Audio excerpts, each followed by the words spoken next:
Você está ouvindo Futuro Azul. Olá!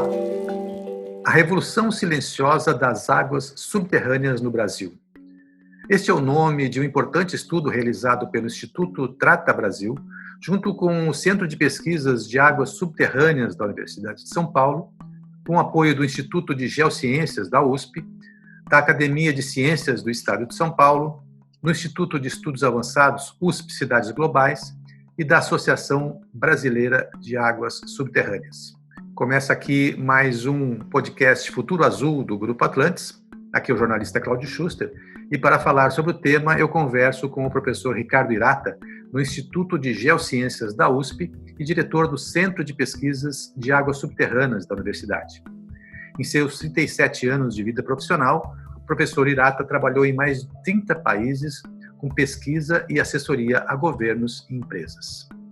Professor, como foi realizado e quais os objetivos do estudo? O título é sugestivo, e proposital, pois vivemos com a certeza que existe uma revolução silenciosa das águas subterrâneas no Brasil e no mundo. É uma revolução porque as águas subterrâneas elas estão gerando uma grande transformação, tanto na economia quanto na sociedade. Mas ela é silenciosa, ou seja, ela é invisível, Mas quem sabe que silenciosa, ela é invisível aos olhos, sobretudo da sociedade, dos governantes e dos tomadores de decisão.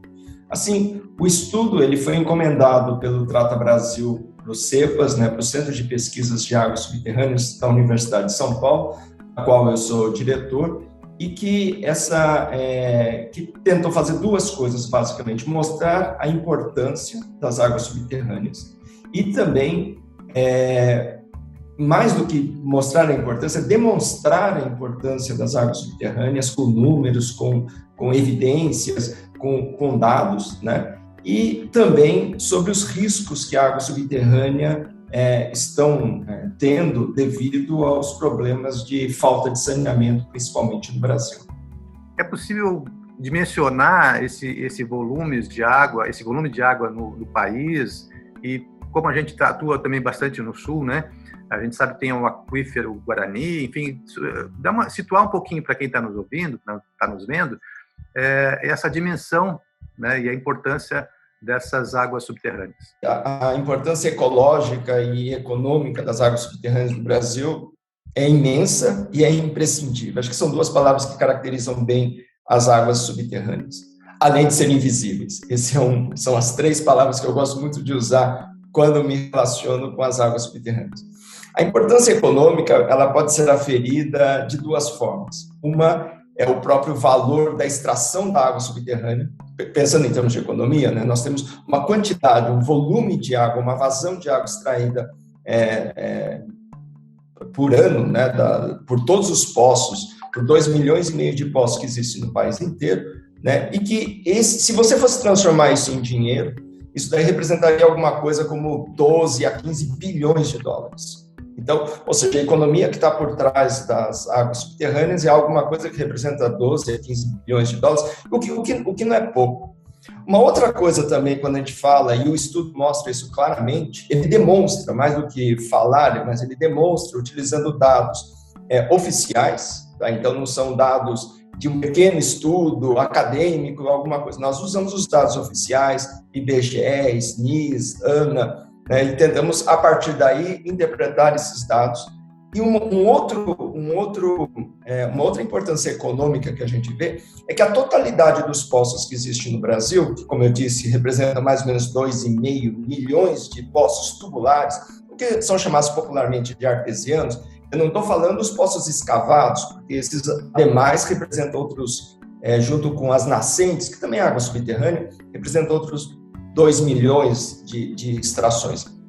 Então, falando dos poços tubulares, os poços artesianos, a totalidade desses poços hoje instalados, ou seja, a perfuração, equipamento de bombeamento, não a ligação, não os sistemas de tubulações que chegam até o usuário, mas sim o poço em si, isso representa alguma coisa em termos de 15 bilhões de dólares de investimento.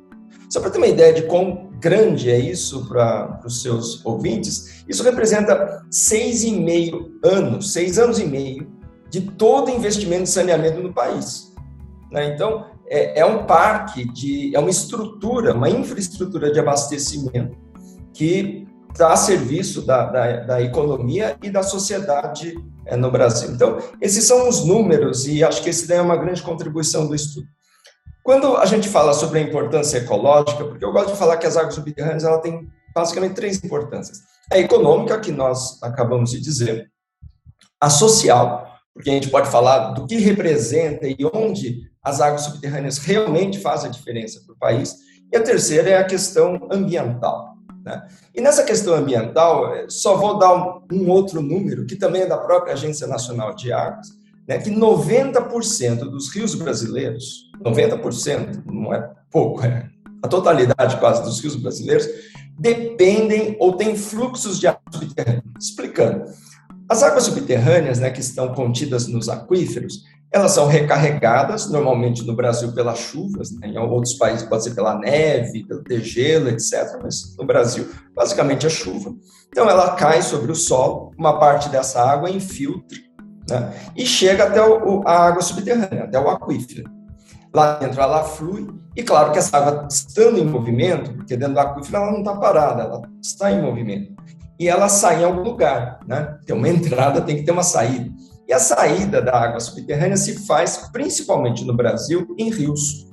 Tá? Quando você está pensando nos aquíferos continentais, nos aquíferos que estão dentro do continente, que não estão na costa, então o fluxo de saída da água se faz nos rios.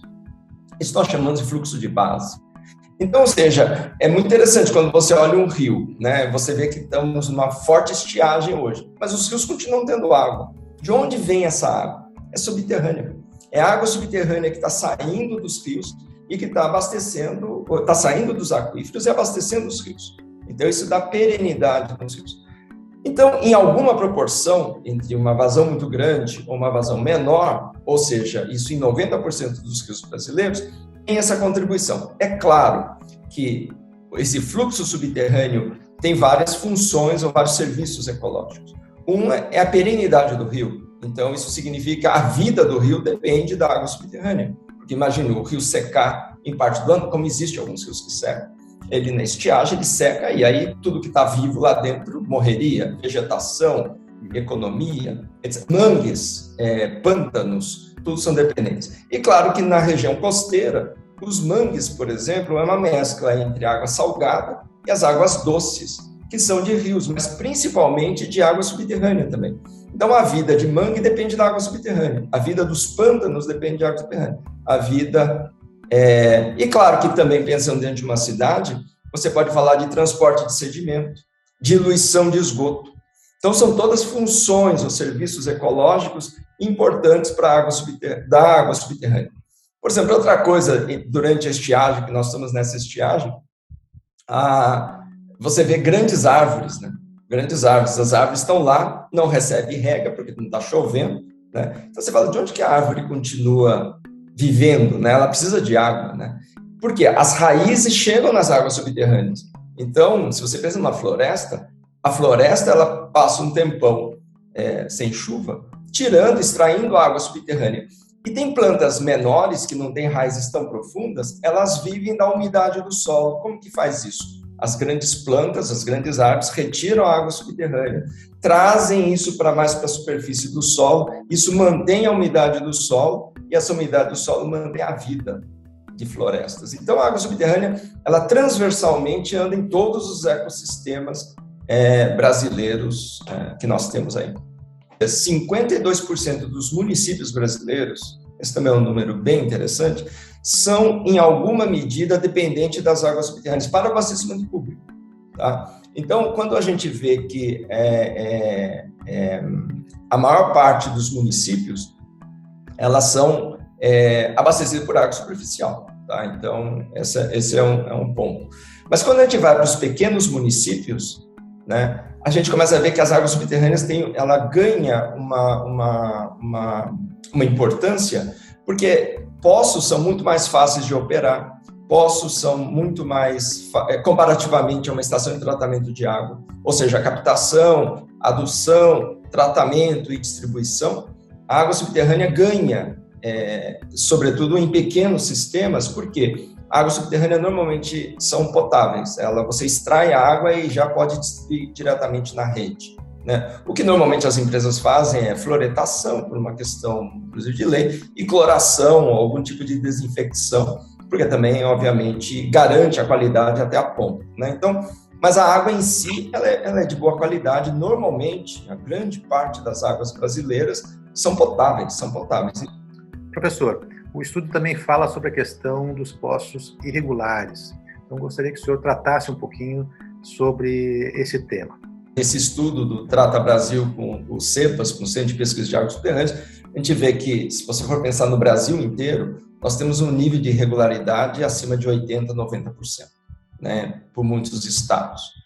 E quando a gente fala, inclusive, de irregularidades, vai desde todos os estados brasileiros têm leis que regulamentam o uso da água subterrânea, assim como tem para a água superficial.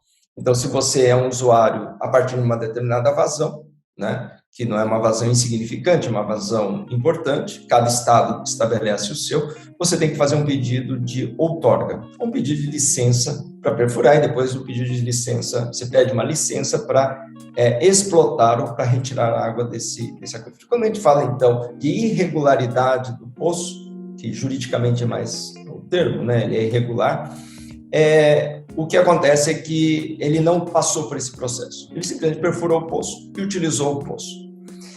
Isso nós temos alguns riscos, realmente. Nós temos um risco para o próprio usuário e nós temos um risco para toda a sociedade ou todos os outros usuários de água subterrânea. E quando a cidade também é abastecida por água subterrânea, ele coloca também em risco o próprio abastecimento.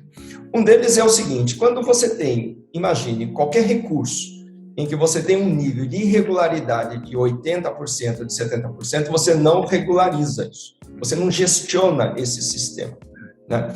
E aí, o que acontece? Você não tem capacidade de implementar as melhores práticas para esse sistema. Você imagine, você não tem controle sobre 80% do que se extrai, né?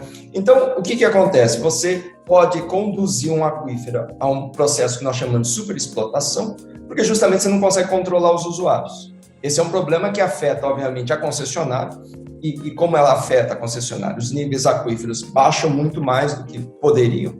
Isso incrementa o valor da água. Muitas concessionárias não sabem quanto perde de dinheiro por causa que os níveis de água, a eficiência dos seus poços diminui, porque basicamente o preço da água subterrânea é o preço da extração da água, porque é basicamente energia elétrica, né? Uma vez que você não tem muito tratamento. Então, o nível cai por causa das interferências de poços clandestinos ou de poços não regulados, e aí o que acontece? Você tem um problema que afeta concessionários e, obviamente, até o próprio usuário privado. Então, temos essa questão. Nós também temos uma estatística mostrando que os poços irregulares são feitos por empresas não bem capacitadas, porque existe tudo no mercado, existem as primeiras top de primeira linha, que a tecnologia que o Brasil tem nessa área é a mesma de qualquer país do mundo, né? Qualquer país de ponta nessa coisa. Então, nós temos um mercado e nós temos um parque de capacidade de perfuração de poço de excelente qualidade. Entretanto, dentro desse mercado também, sobretudo com esse nível de clandestinidade, nós temos muitas empresas muito ruins, né?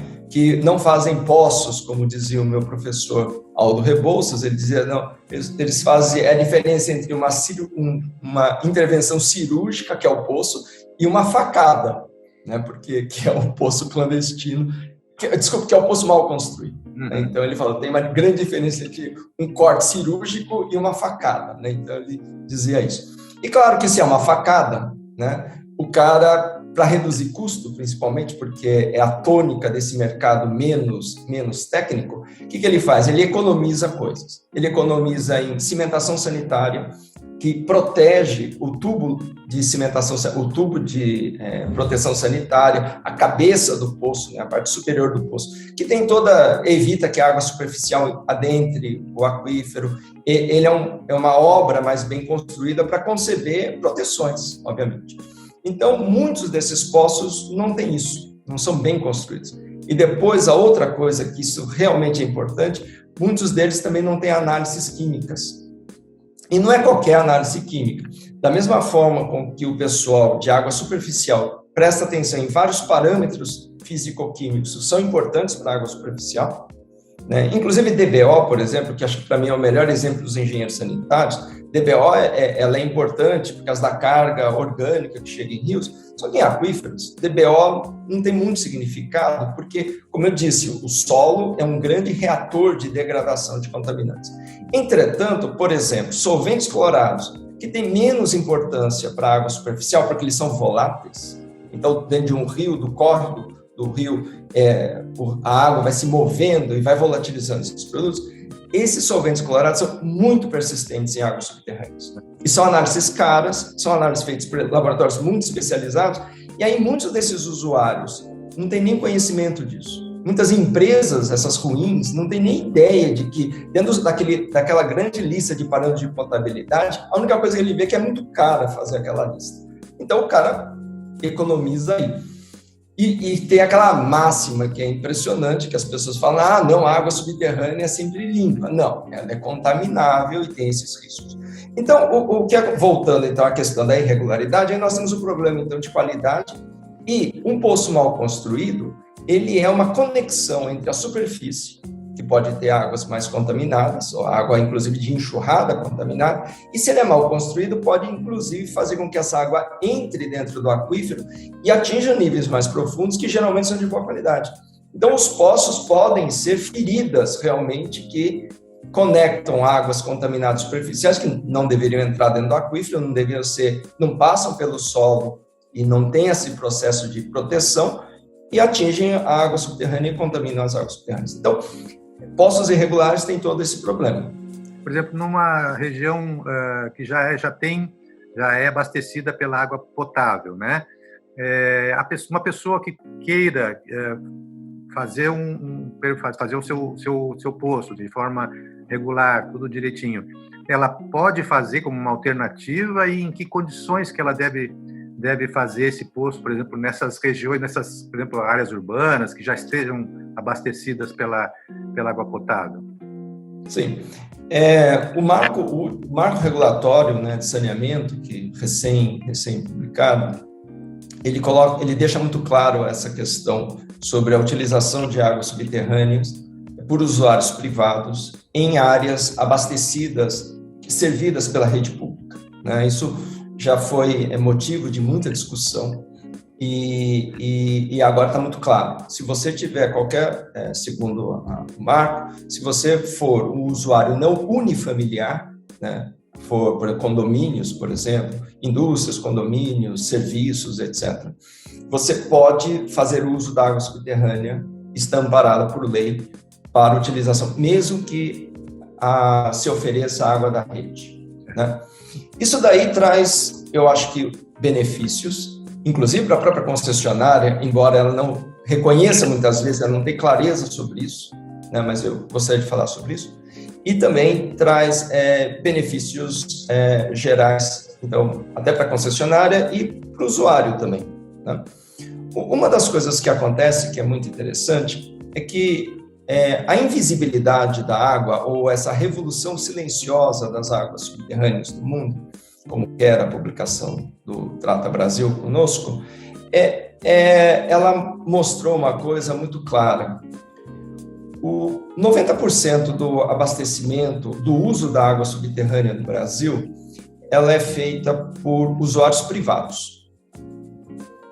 10% vai para o abastecimento público, ou seja, a grande parte do abastecimento público, em termos de população, eu falei dos pequenos municípios, e muitos são abastecidos por água subterrânea, mas se você vê por população, as grandes cidades são todas abastecidas por água subterrânea, superficial. Se não fosse essas águas subterrâneas, a crise que se instalou, as crises que se instalam, vira e mexe, nós temos crises hídricas, seriam muito pior. A nossa resiliência seria muito menor. Porque Se você pega o sistema Sabesp, ou o sistema da região metropolitana, e tirasse 10 metros cúbicos, 11 metros cúbicos de água por segundo instantaneamente, não tem de onde tirar essa água. Não tem. E isso você reproduz Recife, reproduz São Luís, reproduz Manaus, você pode falar o nome da cidade, e que eu vou te dizer que esses poços privados garantem que o sistema funcione. E isso é um serviço para a concessionária. O que eu acho que a concessionária ela tem que fazer é dialogar melhor com os usuários para tentar tirar proveitos, para ter um sistema mais ganha-ganha. Claro, reconheço que a falta do pagamento da água é um problema importante de faturamento da empresa. A empresa vive disso, ela precisa vender essa água, e esse dinheiro de venda, ela mantém o sistema, que é um patrimônio público, é um patrimônio, eu acho que é um patrimônio. E a população deve reconhecer que o custo da água vendida pela concessionária, que você paga para a concessionária te dar essa água, ela não é apenas o custo em si do metro cúbico de água, como é muitas vezes comparado com o poço, que é o metro cúbico do poço. É que esse dinheiro garante sistemas de retaguarda de segurança hídrica. Né? Quando a empresa, porque a empresa não é responsável pelo abastecimento seu, especificamente. Não, ela é responsável pela segurança hídrica do abastecimento de toda a cidade. E claro que isso tem um custo. Isso tem um custo. E alguém tem que pagar, e claro que é o usuário que paga. Então, esse é um ponto importante, porque financeiramente eu sei da importância ou do problema que o não recolhimento do uso da água subterrânea causa para a concessionária. Isso é importante. Entretanto, é possível que essa empresa, e é possível não, algumas fazem isso, eles conseguem tirar parte disso com o pagamento do esgoto. O pagamento do esgoto. O problema da clandestinidade dos poços é que, como a empresa não sabe quem que é o usuário, quem está usando a água dela, esse usuário está usando água subterrânea, que ele tem direito, né? Mas ele, se for outorgado, etc., mas ele está usando esgoto, e muitas vezes ele não paga pelo serviço de esgoto, porque o esgoto é cobrado na taxa de água, né? Então, a coisa é duplicada, o valor é duplicado, 70%, depende aí da concessionária. Entretanto, mas é importantíssimo para a segurança hídrica da cidade isso. Então, ela pode recuperar parte do dinheiro no pagamento do esgoto. Então, a não clandestinidade dos poços ajuda a concessionária. E outra coisa que ela pode fazer é que aí eu acho que deveria acontecer, deveria existir um acerto melhor entre os valores pagos pelo fato de que eu sou usuário, o meu negócio usa água subterrânea, como eu disse, amparado pelo marco, amparado por lei, sem nenhum problema, mas eu devo reconhecer como usuário, como cidadão, inclusive, ou como parte pensando em termos do todo, né, da coletividade, que aquela água que passa na frente do meu empreendimento, ela está disponível para mim. Porque se meu poço queima a bomba, eu tenho algum problema de contaminação, eu simplesmente mudo a chave de abastecimento. E claro que esse serviço oferecido é uma oportunidade impressionante. E isso tem que ser pensado. Então, nós temos que trazer isso daí para uma discussão séria no mercado. O estudo Trata Brasil traz isso muito claramente, muito claramente. Em relação à contaminação dessas águas subterrâneas. O rio, normalmente, se você faz alguma coisa, você descarrega diretamente na água. O aquífero, ele tem a proteção que tem uma camada de solo, né, que filtra, tem várias reações químicas, né, e quem entende de solo, ou chamado também de zona não saturada, que é um pouco mais embaixo, é um super reator que ele tem capacidade de degradação de muitos compostos, né, bactérias, vírus, sobretudo, nutrientes, ela é muito eficiente para isso, é um reator muito eficiente. Entretanto, obviamente, dependendo da carga contaminante, da forma que você coloca os produtos em superfície, isso pode infiltrar e atingir as águas subterrâneas. Esse é um problema sério. É um problema que nós temos vários casos no Brasil, particularmente dentro de cidades e das áreas mais industrializadas, nós temos problemas de contaminação. Mas o aquífero, ele é tridimensional. Ele é tridimensional. O rio, ele é unidimensional, ele é um canal, né? Então, se você contamina, normalmente você contamina o rio inteiro. Quer dizer, o canal fica contaminado, né? O aquífero, não. Você pode contaminar a parte superior do aquífero, e muitas vezes, por problemas da própria cidade, vazamentos de rede de esgoto, várias dessas coisas, a parte superior acaba se degradando e a água pode não ser potável. Entretanto, como o aquífero tem uma espessura muito grande, é muito comum o aquífero ter 100, 200, 300, até 400 metros de espessura, né? O que acontece? A parte superior tem problemas de qualidade, se degrada, mas a parte inferior do mesmo aquífero pode ter boa qualidade. Então, quando você constrói os poços tubulares, os poços artesianos, eles têm filtros a diversos níveis. Então, o poço, quando ela extrai, é uma mescla de águas da parte mais superficial e da parte subterrânea, da parte mais profunda. Então, ela mescla essa água e, normalmente, ele resulta de boa qualidade, quando a parte superior não está extremamente ou intensamente contaminada, que é a maior parte dos casos, né, que acontece, exceto se você tiver uma indústria, um aterro, um lixão, ou um vazamento, um acidente, né, que isso acontece. Mas, então, o que acontece? Então, a qualidade da água, volumetricamente falando, nesse corpo tridimensional, ele normalmente tem boa qualidade e aí a água é boa. Mas temos aí problemas. Uma atenção que deve ser dada, e sobretudo para o usuário final, e inclusive para as concessionárias, né? É que, novamente, o que nós temos é que existe uma cultura no Brasil, e em muitos países da América Latina, principalmente, eu tenho trabalhado ao longo dos anos aí também, acho que eu gosto de dizer que da parte continental dos países americanos, né?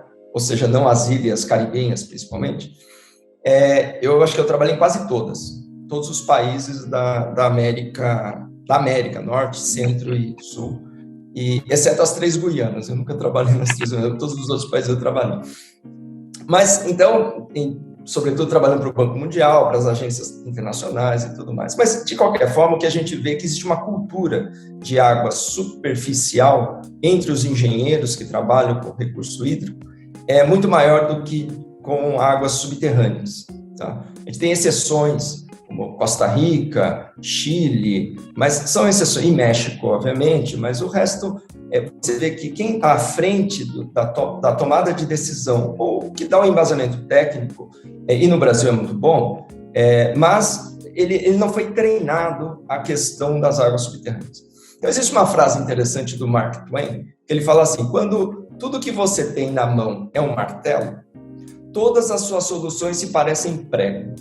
Então, o sujeito que foi treinado para pensar água superficial, ele vê como solução para o abastecimento tanto de uma indústria, do aeroporto, ou de um shopping center, ou mesmo do abastecimento da cidade. Ele falou, água superficial, obviamente, é a primeira coisa.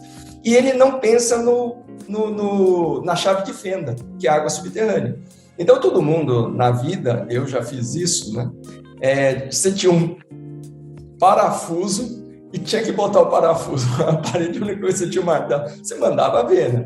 Claro que essa é uma solução que funciona parcialmente, mas com o tempo a coisa não é muito boa, é melhor realmente uma chave de fenda, é o equipamento necessário. Então, o que existe aí é que as empresas de água, elas não estão tão preparadas em termos da operação de água subterrânea. A água subterrânea, em muitas cidades, acaba vindo como uma solução, entre aspas, de acaso, ou uma solução que o engenheiro pensa, bom, o bairro está precisando de água, eu perfuro um poço porque é rápido e barato, né, tem uma solução rápida, e acaba virando uma solução mais permanente. Só que, então, muitas das cidades que utilizam a água subterrânea, como eu falei, muitas vezes não são planejadas para usar água subterrânea, para tirar todo o benefício que o aquífero tem em termos do seu abastecimento. Tá? E isso pode melhorar muito, porque a forma de operacionalizar, a forma de gerenciar aquíferos é muito diferente de rios. E tem muitas vantagens. Professor, a gente está chegando no finalzinho do nosso programa. Eu agradeço a sua participação, deixo para as suas considerações finais, então. Então, eu acho que as águas subterrâneas, elas são imprescindíveis, importantes, e elas são invisíveis. Acho que essas são três questões, três palavras importantes para isso. E essa invisibilidade, infelizmente, faz com que nós, usuários da água subterrânea, ou decisores dos recursos hídricos, ou das concessionárias, ou dos governos, ou da sociedade civil organizada, através dos seus comitês, etc., percam uma oportunidade, nós estamos perdendo a oportunidade de não usar esse recurso de forma adequada. Sobretudo quando nós vemos crises sucessivas, e serão mais agravadas pelas mudanças climáticas globais, que já é atual e é uma realidade, não há dúvida nenhuma. Então, as águas subterrâneas sendo o grande reservatório de água, lembrando que 97% de toda a água do planeta, líquida e doce, estão armazenadas no aquífero, no reservatório de água subterrânea, é uma grande poupança. Se nós não utilizarmos a água subterrânea, é como se nós fôssemos milionários com uma grande poupança e não usássemos esse dinheiro. Simplesmente, nós usaríamos aquele pequeno dinheiro que pinga na entrada, né, e fala, não, só podemos usar isso. Então, imagine um milionário que tem uma fortuna, que é 97% patrimonial de água líquida e doce do planeta, e fala, não, eu só posso usar o mínimo que entra, porque eu tenho que garantir isso. Claro, você perde uma oportunidade de negócio, você perde uma oportunidade econômica, e a concessionária perde uma oportunidade impressionante de investimento por causa dessa situação. Não existe água melhor, não existe água pior. A água melhor é aquela água que atende às funções sociais, econômicas e ecológicas. Tanto faz, pode vir da chuva, pode ser reaproveitamento, pode ser água de reuso, pode ser água subterrânea e pode ser água superficial. E eu acho que a cidade do futuro é aquela cidade que sobreviverá se ela tiver inteligência de utilizar todas essas águas e com múltiplos produtores de água, não somente as concessionárias, mas que a concessionária, organizando o sistema, obviamente, existem leis para isso, saiba captar usuários privados, sabe utilizar isso e cobrar, obviamente, desse serviço também. Muito obrigado, professor. Foi ótima a nossa conversa e agradeço a sua participação aqui então com a gente. Todos os episódios do podcast Futuro Azul estão nas plataformas digitais e no site grupoatlantis.com.br. Grato pela companhia e até breve.